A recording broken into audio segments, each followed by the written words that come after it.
कुछ ही देर में अमेरिका में डोनाल्ड ट्रंप के शपथ ग्रहण समारोह की शुरुआत होने जा रही है। ट्रंप दुनिया में सबसे ताकतवर माने जाने वाले पद की शपथ लेने वाले हैं, लेकिन अमेरिका में ट्रंप काल के काउंटडाउन के साथ ही दुनिया में होने वाले बदलावों को लेकर भी चर्चा जारी है।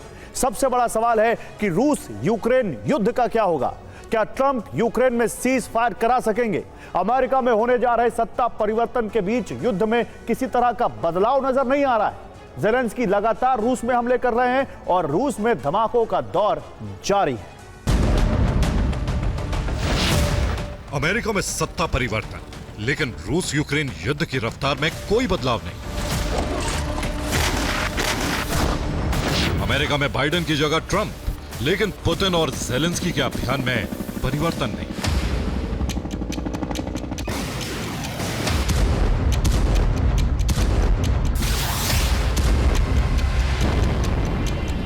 यूएस में जिस वक्त ट्रंप का शपथ का काउंटडाउन चल रहा था, उस वक्त भी यूक्रेनी ड्रोन रूस में बारूद बरसा रहे थे। रूस में आग की लपटें उठ रही थी।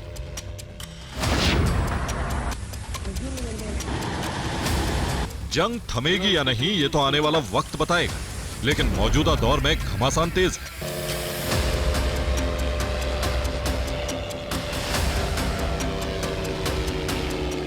यूक्रेन का एक ड्रोन फिर करीब 1200 किलोमीटर तक रूस में घुसने में कामयाब हुआ और फिर तातारस्तान के कजान में धमाका हुआ।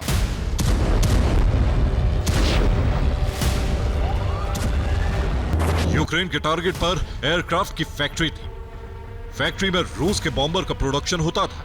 Tu-160 और Tu-22 एयरक्राफ्ट बनते थे।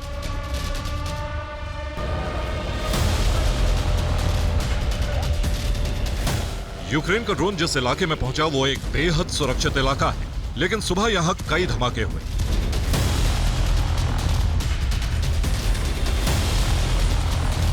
यूक्रेनी ड्रोन कजान में ही एक एयरबेस तक पहुंचे जहां कई ऑयल डिपो मौजूद हैं।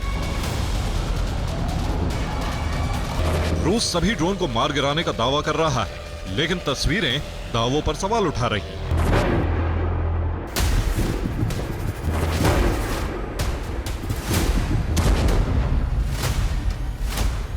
यूक्रेन ड्रोन की दहशत ऐसी थी कि कजान इंटरनेशनल एयरपोर्ट से उड़ानें रोक दी गई। बेगिशेवो एयरपोर्ट को भी बंद कर दिया गया। कजान के इश्वेस्क एयरपोर्ट को भी बंद कर दिया गया।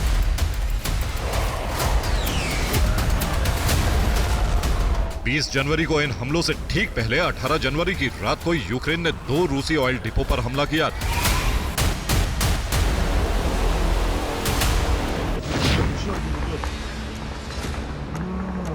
पहला धमाका रूस के तुला में हुआ तो दूसरा धमाका कलुगा इलाके में हुआ। दोनों जगहों पर भयंकर आग लग गई।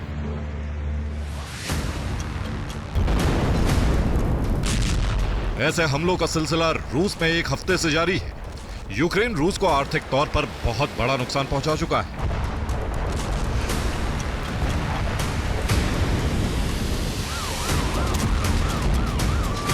एलेक्सेनो chemical plant Tula, crystal plant Saratov, Taneco oil refinery Tatarstan, Kazan plant Tatarstan, Bryansk chemical plant Bryansk, Russian compressor station Azov सागर।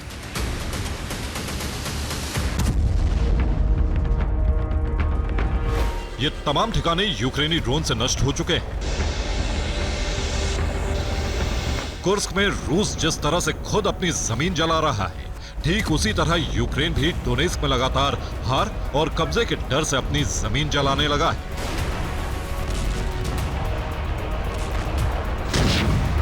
यूक्रेनी सेना ने हार के बाद अपने ही कोयला खदान को भस्म कर दिया है। ये डोनेस्क के पोक्रोवस्की का खदान है।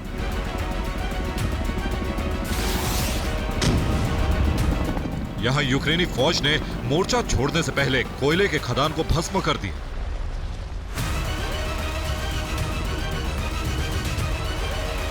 रूसी सेना को डोनेस्क में कब्जे के बाद खनिज और कोयले का बड़ा भंडार मिलने की उम्मीद है। रूस फिलहाल यूक्रेन में 3 तरफ से हमले कर रहा है। पुतिन सीज फायर की बातचीत शुरू करने से पहले यूक्रेन को किस हाल में पहुंचाना चाहते हैं, ये आपको बताते हैं।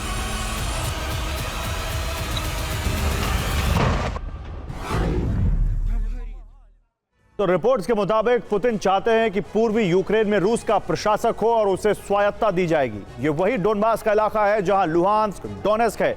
इस इलाके पर कब्जा करना पुतिन का बहुत पुराना मिशन है और डोनेस्क में लगातार रूस की विजय हो रही है। दक्षिण यूक्रेन में भी रूस एक बड़े इलाके पर अपना अधिकार चाहता है ताकि यूक्रेन काला सागर से दूर हो जाए और क्रीमिया की सुरक्षा भी सुनिश्चित हो सके। काला सागर के जरिए रूस यूक्रेन के व्यापार पर नियंत्रण चाहता है। रूस यहां ओडेसा, मेलिटोपोल में हमले कर रहा है। खरसोन के बड़े हिस्से पर रूस का कब्जा है। पश्चिम में भी रूस बफर जोन बनाना चाहता है। यह वो इलाका है जहां पोलैंड और स्लोवाकिया, रोमानिया जैसे देशों की सीमा है। रूस नहीं चाहता कि इन देशों से यूक्रेन को कोई मदद मिल सके। नेटो की सेना इस सीमा से यूक्रेन में घुस सके।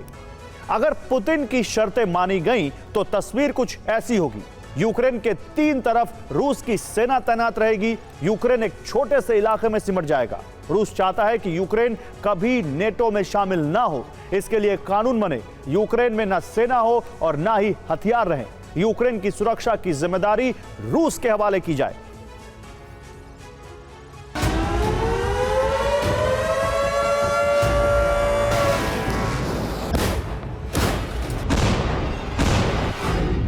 अहम बात यह है कि ज़ेलेंस्की ट्रंप के शपथ में नहीं जा रहे।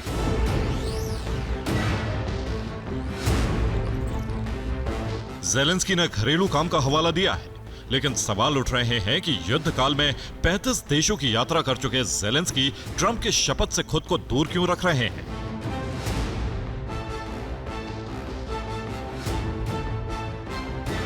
सवाल है कि क्या ज़ेलेंस्की का पत्ता साफ हो चुका है?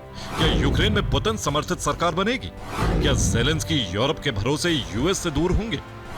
क्या नाटो की बैठक में रणनीति तैयार हुई?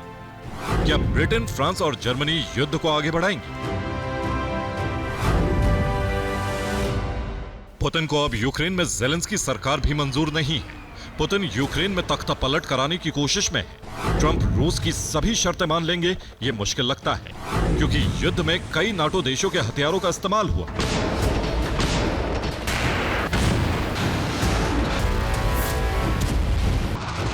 नाटो देशों ने अमेरिका के नेतृत्व में ही यूक्रेन की मदद की है। ट्रंप भी नहीं चाहते हैं कि अमेरिका रूस की हर मांग मान ले।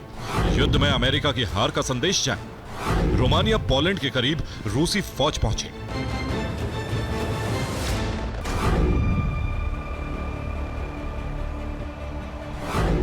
पुतिन ने ट्रंप पर दबाव बनाने का अभियान छेड़ दिया है। पहली बार रूस ने युद्ध में 6th जनरेशन फाइटर जेट को उतारा है।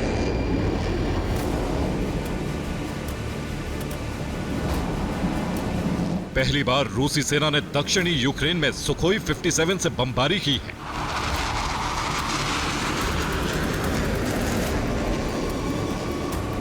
पुतिन की न्यूक्लियर तैयारी को लेकर भी अमेरिका को कई रिपोर्ट मिल चुकी है।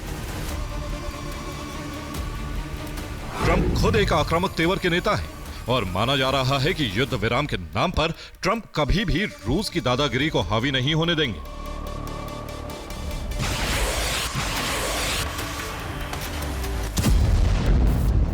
इसलिए माना जा रहा है कि ट्रंप पुतिन के बीच बात बिगड़ी तो युद्ध महायुद्ध में बदल सकता है।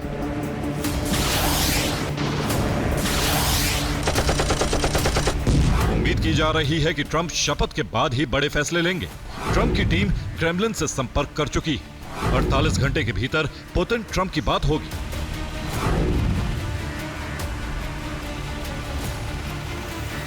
यानी महज 2 दिनों में ही ट्रंप की रणनीति पुतिन के सामने होगी और पुतिन का प्लान भी अमेरिका के सामने होगा। अब सवाल यही है कि ट्रंप झुकेंगे या पुतिन? ट्रंप का यूक्रेन प्लान कामयाब होगा या फिर नाकाम?